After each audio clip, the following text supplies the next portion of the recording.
Graça e paz, meu querido irmão, irmã, você jovem, criança, adolescente, amigo, ouvinte da palavra de Deus. Vamos meditar em mais uma porção da palavra, aprender atitudes corretas diante da provação, tirando como texto básico Hebreus capítulo 10, versículos 32 a 39. Hebreus 10, 32 a 39 vai dizer assim: Lembrai-vos, porém, dos dias anteriores, em que, depois de iluminados, suportastes grandes lutas e sofrimentos. Ora, exposto como espetáculo tanto de opróbrio quanto de tribulações, ora tornando-vos coparticipante com aqueles que desse modo foram tratados.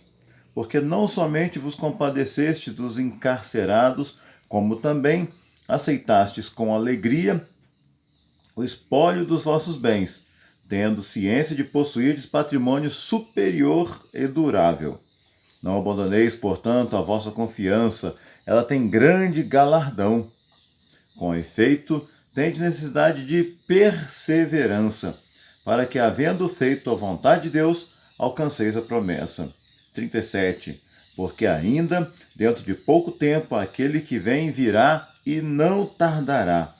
Todavia o meu justo viverá pela fé, e se retroceder nele, não se compraz a minha alma.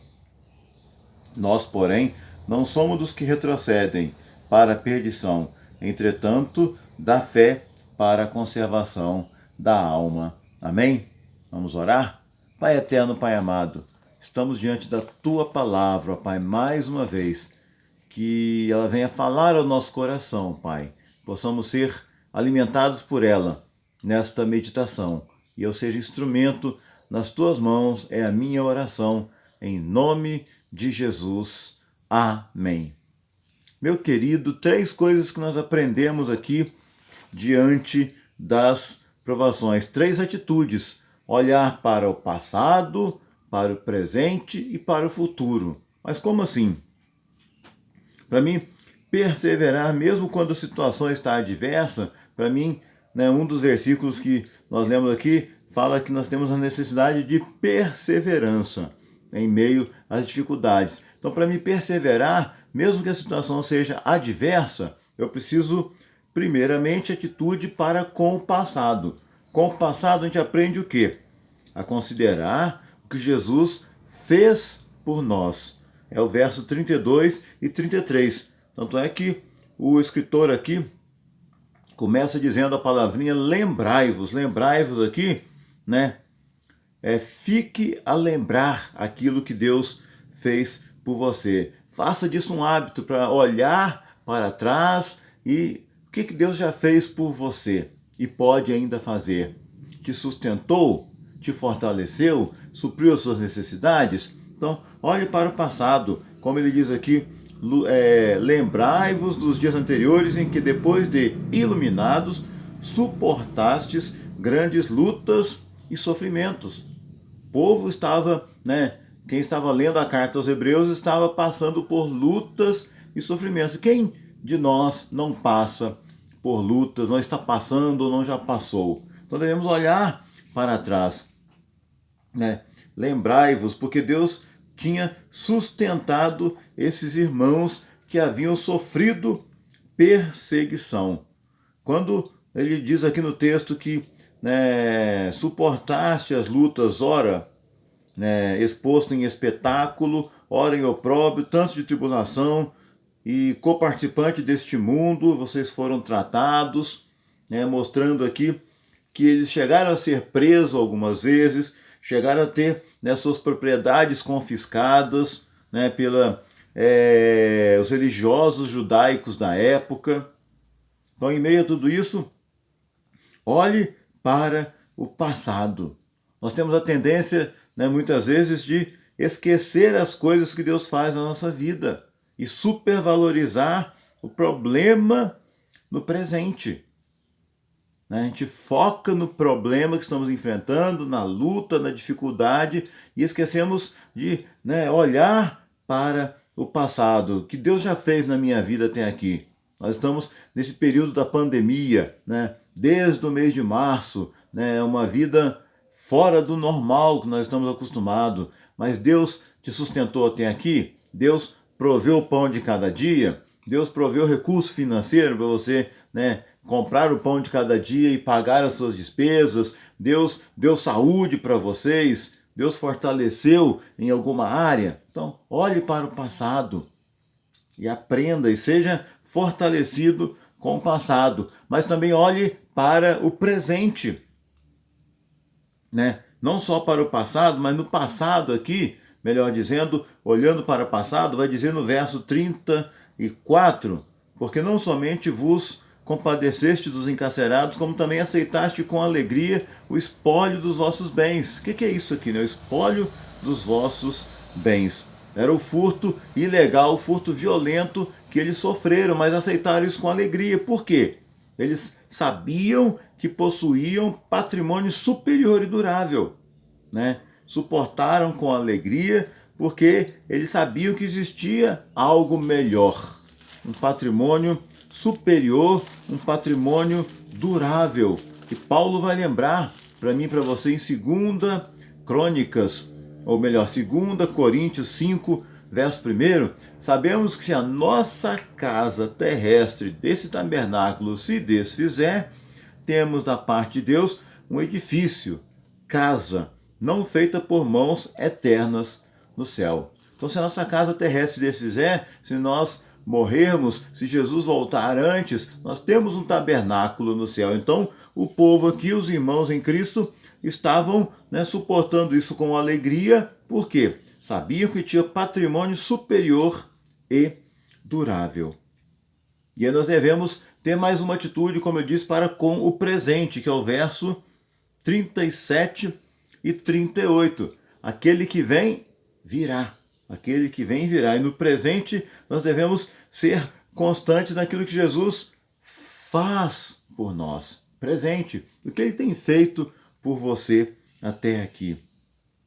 Precisamos, né, permanecer, suportar a dor. Somos encorajados, porque ele fala que aquele que vem virá e não tardará, ou seja, fazendo alusão à volta do Senhor Jesus. Se nessa época eles já aguardavam a volta de Jesus há mais de 2000 anos atrás, hoje no ano de 2020, nós também ansiamos, né, desejamos a volta dele e cremos que um dia ele voltará. Quando será? Eu não sei, mas eu preciso permanecer firme, suportar a dor, porque o tempo do alívio virá. Posso estar sofrendo hoje, sofri no passado, mas virá o tempo do alívio, onde Deus enxugará dos nossos olhos toda lágrima, onde não haverá mais dor, nem tristeza, nem tormento. Então, não pense em desistir, meu querido. Não pense em desistir. Ele fala aqui, né, que se retroceder, não se compraz a minha alma. Retroceder aqui é recuar, é deslocar para trás. Então, não recue. Continue olhando, andando para frente, olhando para o alvo, que é Jesus Cristo. E precisamos o quê? De fé para vencer. Tanto é que ele fala aqui em que o meu justo viverá pela fé. Lembrando aí uma citação de Abacuque, capítulo 2, verso 4, que também chegou a dizer: o justo viverá pela fé. E foi através desta frase que Martinho Lutero promulgou uma reforma protestante, no dia 31 de outubro de 1517, quando ele leu lá em Romanos: o justo viverá pela fé. Então, olhe para o presente do que Deus está fazendo por você e não retroceda. Não retroceda. Nós não somos os que retrocedem para a perdição. Retroceder é voltar para o caminho da perdição, voltar para o mundo. Não faça isso, meu querido. Somos da fé para conservação da alma. Então, continue fortalecendo a sua fé, continue exercitando a sua fé no presente, atitudes para com o presente. Aprenda a viver pela fé. Aprenda a viver pela fé. Aprenda a descansar. Desistir nunca. O verdadeiro cristão, né, que tem Cristo no seu coração, que está cheio do Espírito Santo, ele não desiste nunca. Ele pode ter altos e baixos, sim, passar por tristeza, preocupação, angústia, mas ele não desiste nunca. Você vive pela fé, não pelo que você faz ou vê. Amém? Então não desista, continue vivendo pela fé. E por último, atitude para com o futuro, que aí é o verso 35 e 36. Não abandone a sua confiança, ela tem grande galardão, persevere, porque Deus fez a promessa e Ele é fiel para cumprir, Então, atitudes para com o futuro seria o quê? Confiar naquilo que Jesus fará por você. Confiar naquilo que Jesus fará por você, Recompensa final, o futuro, como ele diz aqui, não abandoneis a vossa confiança, ela tem grande galardão, tem uma recompensa final aguardando a mim e a você. E mais uma vez o apóstolo Paulo fala no capítulo 8 de Romanos, verso 18, sobre esta recompensa.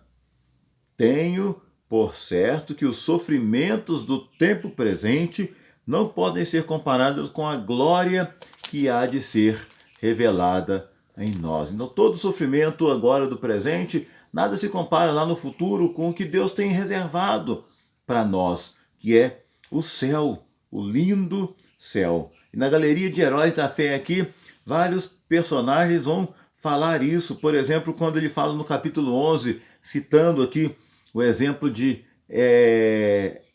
Abraão, que pela fé venceu, no verso 10, por exemplo, porque ele aguardava a cidade que tem fundamentos, do qual Deus é arquiteto e edificador. Ele aguardava a cidade que tem fundamentos, ou seja, o céu. Nós também aguardamos, ansiamos por esta cidade, meu querido, minha querida. Então precisamos o quê?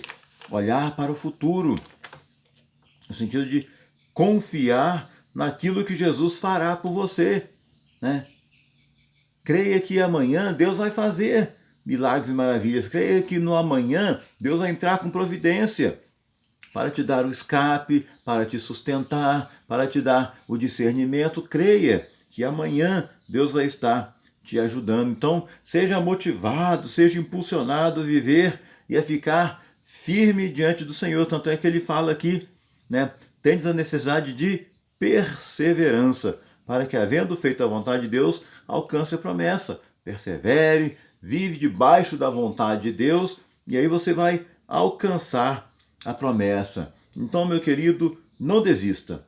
Tenha confiança daquilo que te aguarda. Confie que Deus vai continuar te abençoando. E o que te espera é melhor do que as frustrações de hoje. Tá triste hoje, tá difícil hoje, mas amanhã pode melhorar se você confiar em Deus e viver debaixo da vontade dele. Então, persevere, meu querido.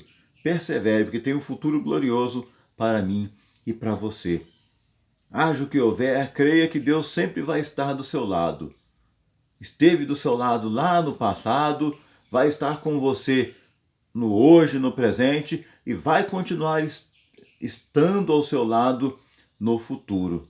Mateus 28, 20, Eis que estou convosco todos os dias até a consumação dos séculos. Que possamos olhar aqui para esse texto e lembrar essas três características, essas três atitudes para vencermos as provações, para não desistirmos de andar na caminhada cristã.